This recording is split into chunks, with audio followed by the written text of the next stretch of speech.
Now I've got an interesting pattern for you today. I've gotten a few questions about using household materials for fly tie materials, and more than a couple have asked about using dryer lint.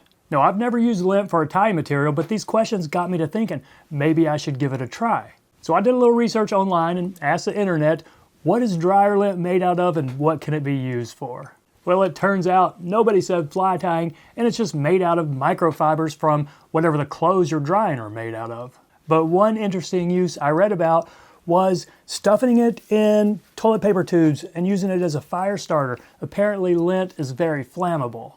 And I'm going to give that a try too. I'll let you know how it works after I get back from my camping and fishing trip in the Smokies next week. So this fly, it's nothing really special, just a nymph-shaped body made out of dryer lint with a wire rib and then a collar hackle made out of Partridge. But I think it turned out pretty cool looking, and I can't wait to give it a try. So there it is in the vise, just a generic, kind of all-purpose dryer lint nymph. Not a whole lot to it, but kind of fun to tie. Now this is a size 12, 1 extra long barbless nymph hook. Now if you're not going to tie this with a bead, I would probably weight it. Let's put about 8-9 wraps right here.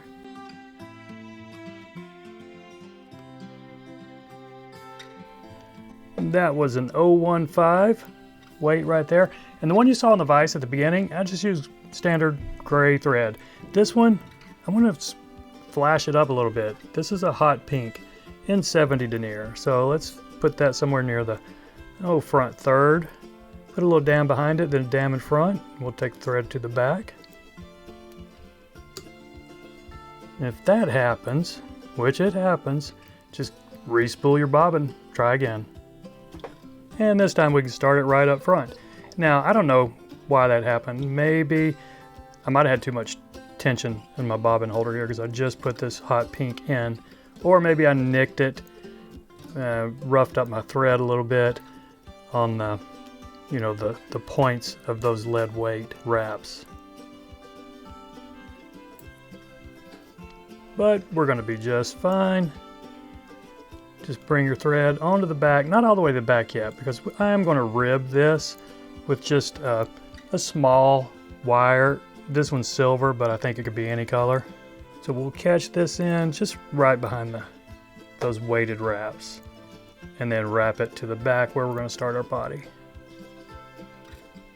And here's what's unique, the body. Just got my toilet paper tube here full of dryer lint, and I am going to put some wax on it.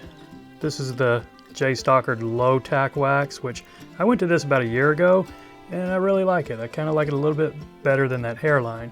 So here's my little piece of this dryer lint. It's got some fur and hair in it, I suppose. We do have dogs and cats in the house, so I'm sure some of that ends up in our dryer. But just go ahead and put a noodle on, I don't know, maybe 3 inches. We're going to get it up there, wrap it to right up in front of that weight.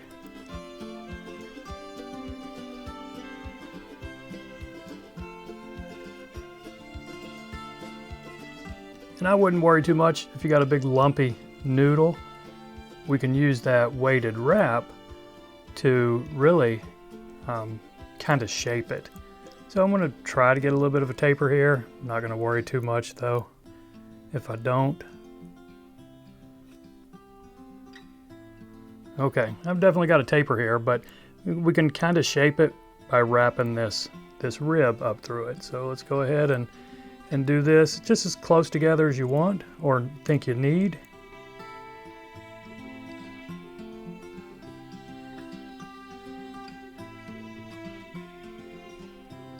Okay, catch this off with a couple wraps and helicopter this wire off. Now if you want to clean up any of that spiky hair coming out of that, yeah, sure, go ahead and do that, or not worry about it. For the collar hackle, just small natural partridge. We'll create a little tie-in point like that right there. And I'm not going to put a lot of wraps. Probably 2 will give us plenty of legs, and they're going to be kind of long, which I think looks pretty good. So several wraps, I guess, just to go a little farther back, give me some room to wrap that. And it's a pretty short feather, so I'm going to take my spring-loaded Hackle pliers here. And let's put 2 wraps, see what that looks like. Okay, I think that's going to be plenty. Let's catch this feather off. And before I take this out of my pliers, I'm going to go ahead and snip it. And now just pull everything back and let's work on the head here. And I want a kind of big head because, you know, I'm using this pink for a reason. I want it to be a true hot spot. So go ahead and make a fairly big head here. Now we can whip finish it, see if we have any cleanup.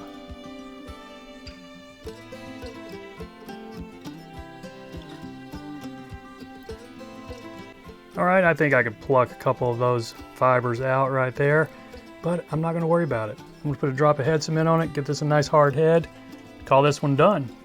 So there you go, all-purpose Dryer Lint Nymph. I appreciate you watching, everybody. Y'all take care, and we'll see you next time.